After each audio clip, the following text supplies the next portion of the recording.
So we're here with Bryan Hitch, a little well-known artist amongst the independent crowd. How are you doing, sir? I'm very well, thank you. How are you? I'm marvelous.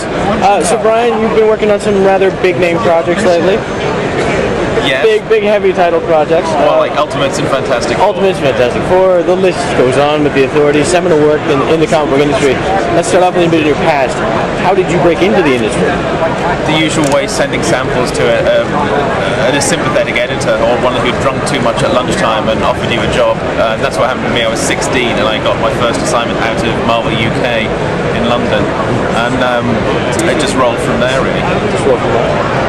So from 16, you've been drawing since whatever age you are now. The kids on the internet can find that out. I don't want to ask it. I'm 38. Well, I will be next week. Tuesday, in fact. Really happy birthday. So with that, you've been doing it for quite some time. Have you picked up any techniques to perhaps, make sure you get a page down a day or whatever you're... Anybody who's read the Ultimates realised that any techniques I may have had didn't work on that one. You sit down, you get on with it, and you hope you're able to get enough done. It's fantastic for the determination always to do at least one page a day, and some days I've managed as many as 5, so it's a completely different process. Again, we'll talk about, if you don't mind, we'll talk about the Ultimates in a little bit, the production delays. How did that affect you personally? How did you feel? Well, I didn't have much money. Well, I wasn't earning anything. And did you happen to go on the internet and see fan reactions to the delays? Oh yeah, but that's perfectly understandable because I felt just the same way they did. It was as frustrating for me as it was for them, on every level, because I want to be productive. I don't like working slowly. I get much more fun out of working quickly. So to find grinding on the way it did was actually a very frustrating process. Well, you'll have to admit the payoff at the end when it finally did resolve itself with the 8-page spread. It was something. It was a nice treat for the fans. Yeah, I guess so, and that was a very quick issue to draw as it happened. It was one of the fastest ones to do. I finished it by the Christmas and nobody started inking it until later in January, so the delays on that one weren't really down to the penciling. I think I was just glad to be coming off the book, so it kind of speeded up a bit. But yeah, that was fun. The 8-page spread was a lot of fun. So you jumped from that to the Fantastic Four. Were you a fan of the Fantastic Four as a child? Or? Not particularly. I mean, I never grew up on Marvel Comics anyway. There was run titles I'd enjoyed reading. Everybody knows the legendary Stan and Jack stuff. And I enjoyed the John Byrne run, which Paul Neary gave me copies of some years ago. It's just one of those things. The book came up, it was available, Mark was interested in writing it. I liked the idea of doing it. I thought I had something I could contribute. And I was like working with Mark. It's just those factors, it just felt right to do it. You don't argue with that. Let's touch on Mark. You seem to be your best friend, getting all the majority of his big titles off the ground. His run started and whatnot.